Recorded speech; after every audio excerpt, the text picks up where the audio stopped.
Hello everyone, क्या हाल चाल। आज क्योंकि एग्ज़ाम आ रहे हैं और जेई मेंस का अप्रैल अटेम्प्ट आने वाला है, उसके बाद जेई एडवांस की भी प्रिपरेशन करनी है हमको। तो मैं सोचा कि बच्चों को थोड़ा इम्पोर्टेंस बताऊं कि मॉक टेस्ट की क्या इम्पोर्टेंस है, खासकर लास्ट 30 डेज़ में या अप्रॉक्सीमेटली 30 डेज़ में। उस पर्पज़ से मैं आज ये वीडियो बना रहा हूँ बच्चों, क्योंकि मैंने जो देखा है और मैंने जो अनुभव किया है अपने इतने सालों के टीचिंग जो कैरियर है उससे, कि आखिरी समय पे जो बंदा बहुत सही तरीके से चलता है उसका अलग ही मजा होता है। मतलब उसकी रैंक जो आती है ना, वो अलग लेवल पर दिखती है। मतलब ये कि यार मैं बताऊं, ऐसे कई एग्जाम्पल्स हैं मेरे सामने जिन्होंने आखिरी समय पर, या यूं कहें कि जैसे जैसे एग्जाम पास आता गया वैसे वैसे उन्होंने सही स्ट्रैटेजी और सही डिसिप्लिन में रहते हुए काम किया और अपनी रैंक उन बच्चों से भी अच्छी निकाल दी जो साल भर उनसे बेहतर परफॉर्म कर रहे थे, लेकिन आखिरी के 2-3 महीने में उतना अच्छी स्ट्रैटेजिकली काम नहीं कर पाए। इसके बहुत सारे एग्जाम्पल मैंने अपनी लाइफ में देखे। तो इस कारण से मैंने कहा कि यार बच्चों को बता दिया जाए कि क्या इसका इम्पोर्टेंस है। इसी पर्पज से ये वीडियो बना रहा हूं बच्चों। होता क्या है कि जब भी आप कोई रेस देखते हो, चाहे वो 100 मीटर तो नहीं बोलूंगा, 400 मीटर की रेस मान लीजिए, 800 मीटर की बड़ी रेस, उसमें अगर आप ध्यान दें तो जो आखिरी राउंड होता है उस राउंड में बहुत उलटफेर होते हैं, रिजल्ट्स में होते हैं ना बच्चों। किसी भी चीज में जब गेम के लास्ट टाइम बच रहा होता, फुटबॉल का मैच हो, आखिरी के मिनट्स कुछ बचे हों, तब वो आप जो गेम में इंटेंसिटी देखते हैं वो अलग लेवल की इंटेंसिटी होती है। वैसे ही जब हम दौड़ रहे होते हैं तो गेम में इंटेंसिटी अलग लेवल की होती है। यही उसी तरीके से जब हमारे एग्ज़ाम की डेट्स फाइनल आती हैं तो हमें इंटेंसिटी का लेवल अलग करना पड़ेगा, और अगर हम नहीं करेंगे ना तो हम पीछे रह जाएंगे। क्यों? क्योंकि लोग कर रहे होंगे। अब उसमें ये मॉक टेस्ट क्या रोल प्ले करता है ये मैं आपको बताने जा रहा हूं। उसके लिए मेरी रिक्वेस्ट आपसे यही है कि इस वीडियो को आखिरी तक देखिएगा, क्योंकि आखिरी में कुछ एक धमाकेदार बात भी आपको बताने जा रहा हूं।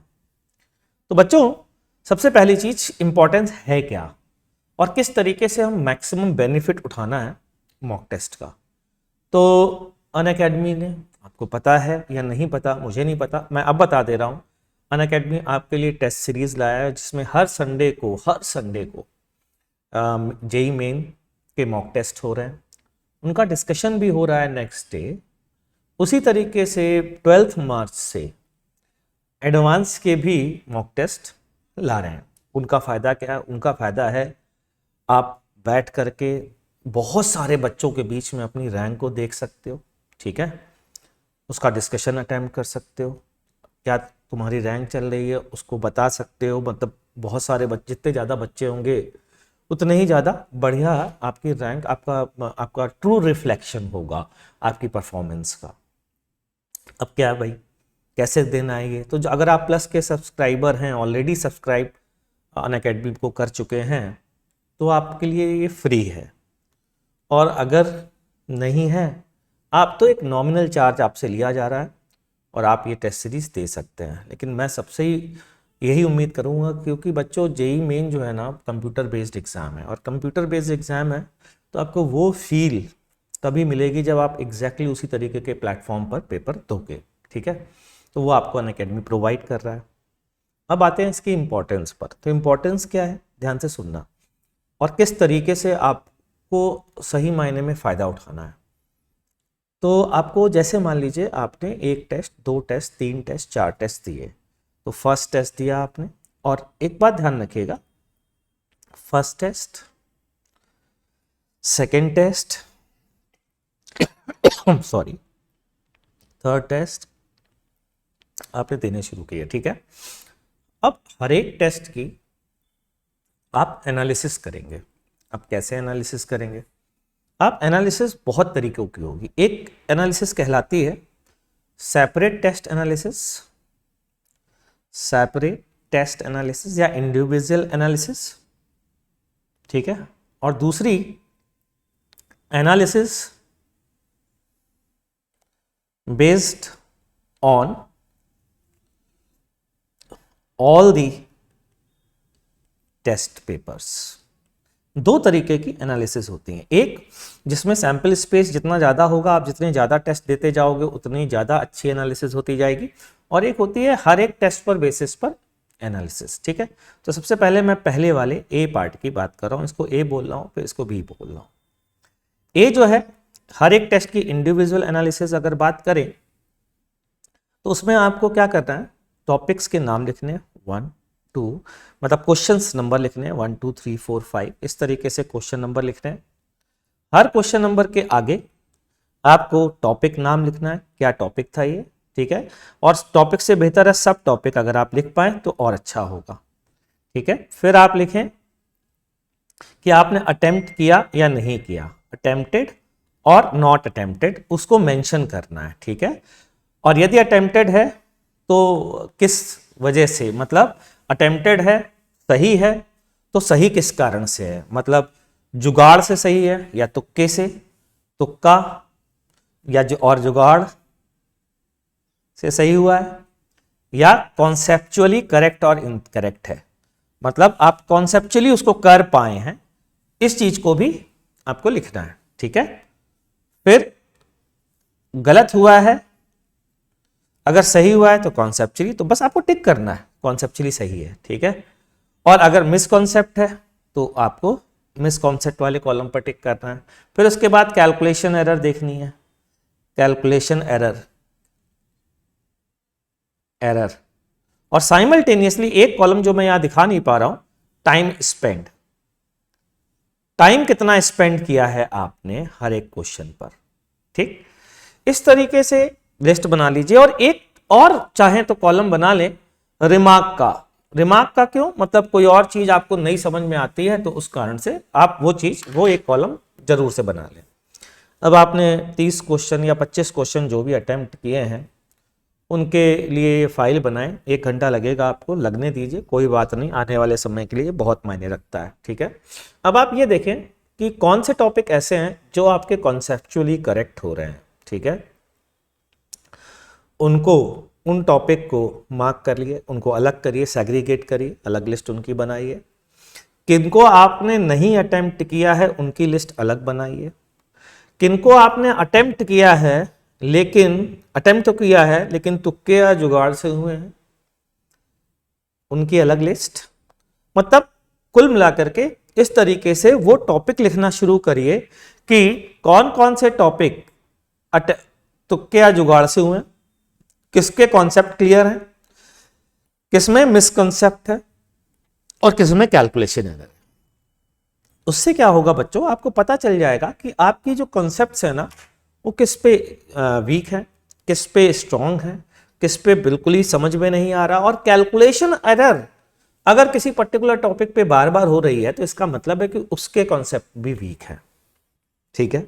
जब आप इस तरीके की टॉपिक लिस्ट बनाएंगे ना बच्चों तो आपको पता चल जाएगा कि सबसे पहले आपको कौन सा टॉपिक उठाना है अगले टेस्ट के पहले।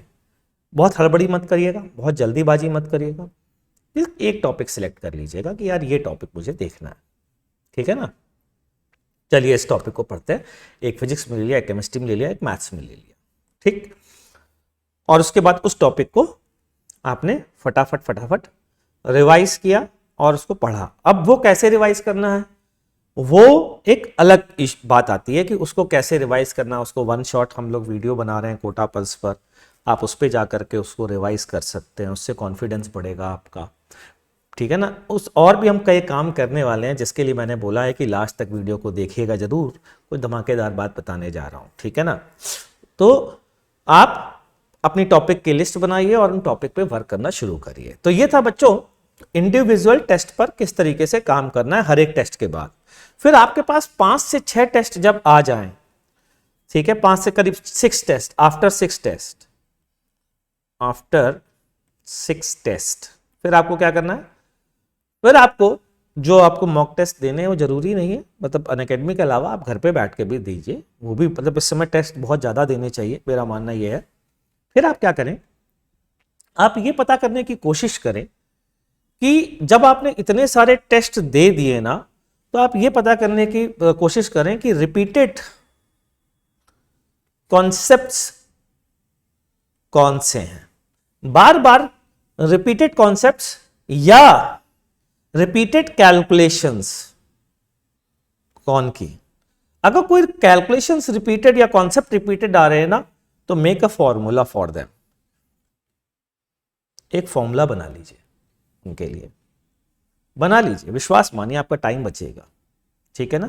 ये इतने सारे क्वेश्चन करने के बाद आपको रियलाइज होगा, और आफ्टर 6 टेस्ट जब आप ओवरऑल टेस्ट एनालिसिस करेंगे, वो टॉपिक जो अभी भी आपके वीक हैं, मतलब हर टेस्ट में उनमें आपको मिसकंसेप्ट लग रहा है या आप नहीं कर पा रहे हैं, तो उन टॉपिक्स के लिए या तो आप छोड़ दीजिए, अगर आपको डर लग रहा है उन पे समय मत दीजिए, और आपको लग रहा है कि नहीं यार मैं कर लूंगा, तो उनको फटाफट वापस से एक बार वापस से देख लीजिए। हर टेस्ट के बाद जो देख रहे थे वो तो एक अलग कहानी थी, अब वापस से देख लीजिए। ठीक बच्चों, इसमें हम आपकी और क्या मदद कर सकते हैं, तो हमने बताया आपको मॉक टेस्ट अनअकैडमी लेके आ रहा है। इसके अलावा एक और इंटरेस्टिंग बात बताते हैं बच्चों, जिसमें आपको सुन करके काफ़ी मज़ा आने वाला है, और वो इंटरेस्टिंग बात यह है कि अब हम लोग कोटा पल्स पर टीचर के साथ आप पेपर सॉल्व करवाएंगे। हम इस तरीके की क्विजेस ला रहे हैं जो आप ऑनलाइन पार्टिसिपेट कर पाएंगे उन टेस्ट में, यूट्यूब में। आपके बहुत सारे दोस्त साथ में बैठ करके, जैसे मान लीजिए एक पेपर है 25 क्वेश्चन का, हमने पहला क्वेश्चन दिया, 30 सेकेंड दिए आपको सबको, जितने भी वॉच कर रहे हैं। एक ऐसा अरेंजमेंट है, अगर किसी ने सुना है तो मैंटी क्विज बोलते हैं इनको, है ना, तो उसमें कोड होता है, वो सब हम बता देंगे जब वीडियो बनाएंगे। उस क्विज में पार्टिसिपेट करें टीचर के साथ, फिर टीचर बताएगा कि इसमें मैथ्स, फिर देखें कि आपका वो सही हुआ है कि नहीं सही हुआ है, अपने मार्क्स इवैल्यूएट करें, और फिर टीचर आपको वहाँ पर जो बातें मैं बता रहा हूँ ना, मेक अ फॉर्मूला, अगर कोई कॉन्सेप्ट रिपीट हो रहा है तो वहाँ पर टीचर इमीडिएटली आपको बता देगा कि बेटा इन चीज़ों पर ये ध्यान रखना है। तो ये जो मॉक टेस्ट है ना, ये हम टॉपिक वाइज भी लाने की कोशिश करेंगे कि आपको पता चले कि इस टॉपिक में 2021, 22, 23 में जितने क्वेश्चन आए थे ना, वो एक जगह सेग्रीगेट करके हमने यूट्यूब पर हम आए, पढ़ाया भी आपको और साइमल्टेनियसली वो क्वेश्चन भी कराए, तो आपका तो वो टॉपिक की बल्ले बल्ले हो जाएगी। क्यों भाई, मज़ा ही आ जाएगा आपको। क्यों? क्योंकि सर आपको वो करवाएंगे, पढ़ाएंगे पहले, और उसके बाद उस पर बेस्ड क्विज कराएंगे हाथों हाथ। जैसे कि अगर आपने मेरा मॉडर्न फिजिक्स का वन शॉट देखा हो, तो उसमें जो काम किया था, अब वो वही काम सोच लीजिए कि उसके कुछ टॉपिक हमने बैठ करके लाइव आए और क्विज करवाई। आप कहीं भी इंडिया में बैठे हो, आप उस क्विज में लाइव पार्टिसिपेट कर सकते हैं, अपना रिजल्ट देख सकते हैं, आप किस लेवल पर आ रहे हैं बाकी बच्चों के कंपेयर में उस पर्टिकुलर टॉपिक पे, ये भी पता कर सकते हैं। सोचिए मतलब कितना मजा आने वाला है, और आपके लिए हम ये काम जल्द ही करने वाले हैं। तो बच्चों, उम्मीद करता हूं आपको मॉक टेस्ट की इंपॉर्टेंस समझ में आ गई होगी, और हम जो कर ले आने वाले हैं, जिसके लिए मैंने कहा था लास्ट तक वीडियो देखना जरूर, तो उसका इंतजार करिए, वो हम जल्दी लाने वाले हैं। तो बच्चों, इसी तरीके से हम आपके लिए कुछ ना कुछ कंटेंट लाते रहेंगे। अपने दोस्तों से भी बोलिए कि इस चैनल को सब्सक्राइब करें, है ना, और बेल आइकन ज़रूर से दबाएं। मिलते हैं नेक्स्ट वीडियो में। Tata bye bye.